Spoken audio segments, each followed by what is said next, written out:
Hello beautiful souls, soul journey to spiritual path में मैं प्रियांजलि आप सभी का स्वागत करती हूँ। दोस्तों, सोलमेट की जर्नी की जो सीरीज़ है वो आज हम लोग कंप्लीट करने वाले हैं। मैं इसकी जो स्टेजेस थी, टोटल 9 स्टेजेस में से 8 स्टेजेस के बारे में मैं आपको बता चुकी हूँ।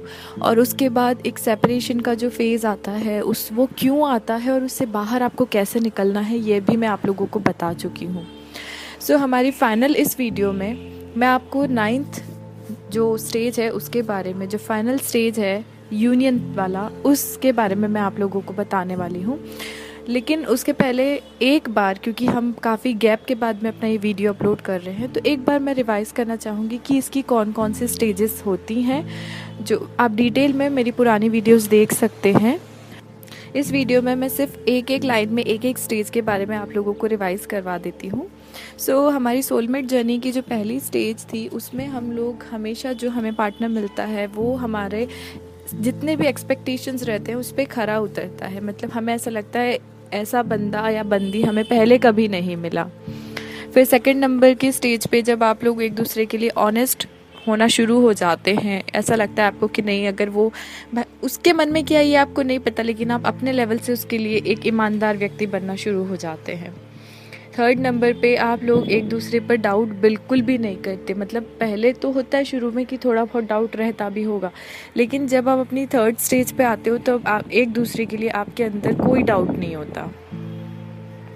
फोर्थ नंबर का जो स्टेज होता है उसमें आप लोग एक दूसरे के लिए, जब भी आप एक दूसरे के साथ समय बिताते हैं या कहीं आते जाते हैं, तो आप लोग बहुत ही ज़्यादा एक दूसरे के साथ के कारण कॉन्फिडेंस में रहते हैं और एक दूसरे के साथ एक दूसरे को कंप्लीट करते हुए एक कॉन्फिडेंट बिहेवियर आपका हो जाता है। अब अगर हम इसका 5th नंबर का स्टेज देखें तो उसमें वो होता है कि आप दोनों एक दूसरे के साथ टाइम बिताना पसंद करते हैं और बहाने ढूंढते हैं कि किस तरीके से आप दोनों एक दूसरे के साथ ज़्यादा से ज़्यादा समय बिता पाएँ। सोलमेट जर्नी का जो 6th नंबर का स्टेज होता है उसमें आप दोनों एक दूसरे के लिए एक लव, एक पैशन और एक अट्रैक्शन फील करना शुरू कर देते हैं। क्योंकि आप साथ में समय बिताएंगे तो अपने आप आपके अंदर एक थोड़ा सा वैसा फील आ जाता है ना कि अब हमें आप आकर्षित हो जाते हैं आप किसी के लिए, या फिर प्यार बहुत ज़्यादा आपको आने लगता है, या एक पैशन आपके अंदर इग्नाइट होता है। तो वो आपका सोलमेट जर्नी का 6th स्टेज होता है।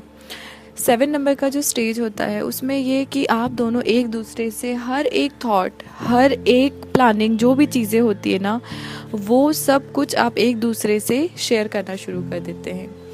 अब शेयर करने में हर चीज़, आपकी हर एक फीलिंग, आपका हर एक थॉट, हर चीज़ें आप एक दूसरे से डिस्कस करते हैं, एक्सप्रेस करते हैं। उस समय आपका ईगो या आपका प्राइड या फिर ऐसा डर नहीं होता कि सामने वाला मुझे मना कर देगा। ये फियर ऑफ रिजेक्शन जिसको हम कहते हैं, तो ये सारी चीज़ें आपकी 7 नंबर की स्टेज में नहीं होती हैं, क्योंकि आप दोनों एक दूसरे से हर एक थॉट, हर एक फीलिंग को, हर एक इमोशन को शेयर करना शुरू कर देते हैं। अब इस जर्नी का जो 8 नंबर का स्टेज है, कई बार उससे पहले सेपरेशन हो जाता है या कई बार उसके बाद सेपरेशन होता है। सेपरेशन का मैं आप लोगों को बता चुकी हूँ, आप देख लीजिएगा।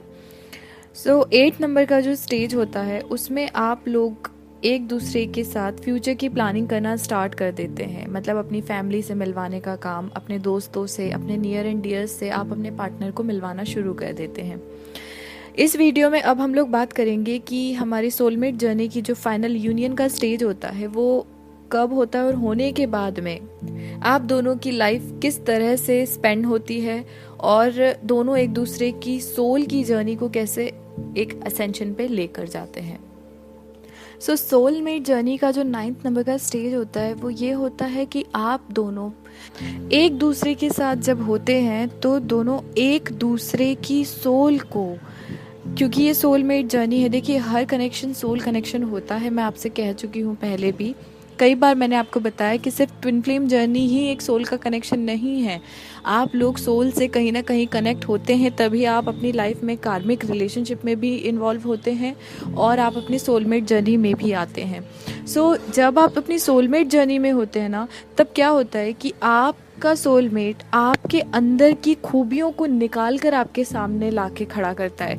मतलब वो ऐसी चीज़ें जो आप खुद नहीं जानते कि आपके अंदर वो काबिलियत है, या आपके अंदर वो एक ऐसा बोल सकते हैं ना कि आप एक शौक के तौर पे उसे उनको आपने बताया होगा कि मुझे पसंद है, लेकिन आप के अंदर उस पसंद को निखार कर अपने पैशन को एक क्रिएटिविटी में चेंज करने की जो कैपेबिलिटी है वो आप में है, ये आप नहीं जानते। लेकिन जब आपकी लाइफ में आपका सोलमेट आता है तब वो आपके उसी हुनर को निकाल के बाहर करता है और आपको हेल्प करता है अपने उसी पैशन को आगे बढ़ाने के लिए। आपको वो ऐसी कोशिश करेगा कि नहीं तुम ये कर सकते हो, तुमसे अच्छा कोई नहीं कर सकता।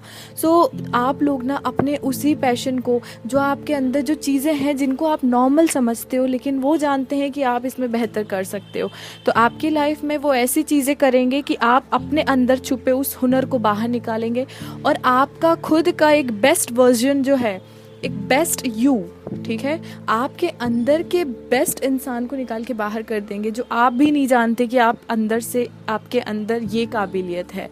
और सिमिलरली आप अगर अपने सोलमेट के, आप जानते हैं कि आपके पर्सन जो है उनके अंदर क्या काबिलियत है। अगर आप ट्रू सोलमेट है ना तो कभी उनकी ये बोल सकते हैं उनके अंदर अगर कुछ हुनर है तो आपके अंदर जलन नहीं होगी कि वो मुझसे आगे कैसे बढ़ गई। अगर आप लड़के हैं और आपकी फ्रेंड है वो अगर किसी चीज़ में बहुत टैलेंटेड है तो आप उसके टैलेंट को दबाओगे नहीं, आप उसको और निखारने की कोशिश करोगे और एक लेवल पे ऐसे लेके जाओगे कि जब आप उनके साथ रहोगे ना तो वो यही कहेगी कि आज तुम हो तो मैं इस मुकाम पे पहुंची हूँ।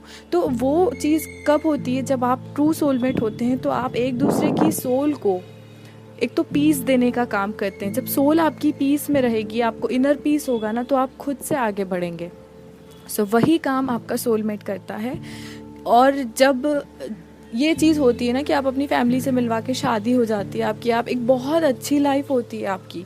सोलमेट जर्नी एक बहुत अच्छी जर्नी होती है, इसमें कभी कोई प्रॉब्लम्स नहीं होते, बहुत रेयर। अब छोटे मोटे छुटपुट जो बोल सकते हैं वो तो हर रिलेशनशिप में होते हैं, लेकिन एक सोलमेट रिलेशनशिप में आपको कभी एक पेनफुल दौर से यूनियन के बाद नहीं गुजरना पड़ता।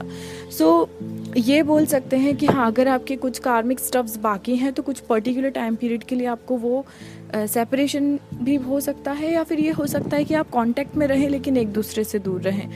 बहुत सारी चीज़ें होती हैं, लेकिन ये है कि अगर आपके लाइफ में कुछ ऐसा समय आता भी है तो आप ये मत समझिए कि आपका सोलमेट ख़राब है, क्योंकि आपके सोलमेट ने आपको असेंशन पे ले जाने के लिए बहुत हेल्प की है।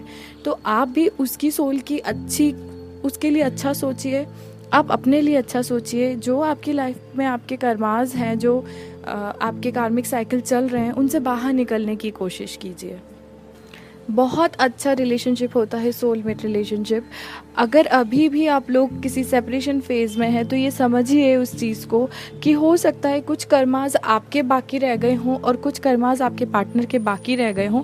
तो आप अपने कर्माज क्लियर कीजिए और उन्हें उनके करने दीजिए। कोई भी रीज़न है, अगर आप दोनों ट्रू सोलमेट हैं तो आप दोनों को मिलाने से कोई नहीं रोक सकता।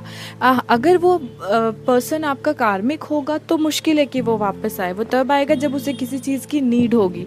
लेकिन अगर वो आपका ट्रू सोलमेट है और आपको लगता है कि वो आपका ट्रू सोलमेट ही है, तो फिर डेफिनेटली वो आपकी लाइफ में आएंगे। उनको पहले उनके कुछ कार्मिक साइकिल्स को कंप्लीट करने दीजिए, आप खुश रहिए और आप खुद को हील कीजिए, क्योंकि जब तक आप लोगों की हीलिंग नहीं होगी तब तक आप भले ही आप यूनियन में आ जाएंगे, लेकिन जो छुटपुट झगड़े होते हैं ना, वो बड़े रूप में आ जाएंगे, क्योंकि आप हील नहीं हैं। तो बेहतर है आप हील हो जाइए, आप अपने कनेक्शन को हील कर लीजिए, और जब ये हीलिंग कंप्लीट हो जाएगी तो फिर आप एक बार यूनाइट होंगे तो फिर कभी कोई प्रॉब्लम नहीं आएगी। बेहतर है खुद को हील कीजिए, मेडिटेशन कीजिए। मेडिटेशन के बारे में मैंने आप लोगों को 7 चक्रास जो है सबकी वीडियोस अपलोड कर चुकी हूँ। मैं इनर चाइल्ड का मेडिटेशन भी अपलोड कर चुकी हूँ, सारी मैंने आपको म्यूज़िक भी अपलोड कर दी है कि कभी आप लोग गाइडेड मेडिटेशन से सीख लें, उसके बाद में आप म्यूज़िक के थ्रू अपना मेडिटेशन खुद से कर सकते हैं। मुझे अभी 7 चक्रास का कंबाइन एक वीडियो बनाना है, तो मैं नेक्स्ट वीक तक वो भी बना के अपलोड कर दूँगी। और अब हम लोग बात करेंगे थोड़े स्पिरिचुअल जर्नी की, थोड़े कार्मिक और कर्मास से रिलेटेड, और ट्विन फ्लेम जर्नी तो हम लोग साइमल्टेनियसली चला ही रहे हैं। सो नेक्स्ट वीडियो अपलोड करूँगी मैं एक जो हमारी रह गई है हमारी चक्रास वाले सीरीज़, जिसमें हमें क्राउन चक्रा और उसके हमारी ह्यूमन बॉडी के साथ जो रिलेशनशिप है, जो सिम्टम्स हैं, वो सारी चीज़ें, तो मैं नेक्स्ट वीडियो उसी का अपलोड करूँगी ताकि आप लोगों को ये पता चल जाए कि क्राउन चक्रा हमारी बॉडी के कौन से पार्ट को रिलेट करता है और उसके कारण कौन से डिसीज़ हो सकते हैं और उनसे बाहर निकलने का तरीका क्या है। सो बने रहिए आप लोग मेरे साथ में। अगर आप लोग मुझसे बात करना चाहते हैं तो मेरा इंस्टाग्राम आईडी, फेसबुक आईडी और ईमेल आईडी तीनों मैंने डिस्क्रिप्शन में दे रखा है, आप लोग मुझसे कांटेक्ट कर सकते हैं। अगर आपको अपनी कुंडली दिखवानी हो वो भी आप दिखवा सकते हैं। अगर आप लोगों को अपनी रीडिंग लेनी है वो भी आप ले सकते हैं, आप मुझसे पर्सनली कांटेक्ट कर सकते हैं। सो नेक्स्ट वीडियो में मिलती हूँ आपसे, तब तक के लिए thank you so much, stay tuned.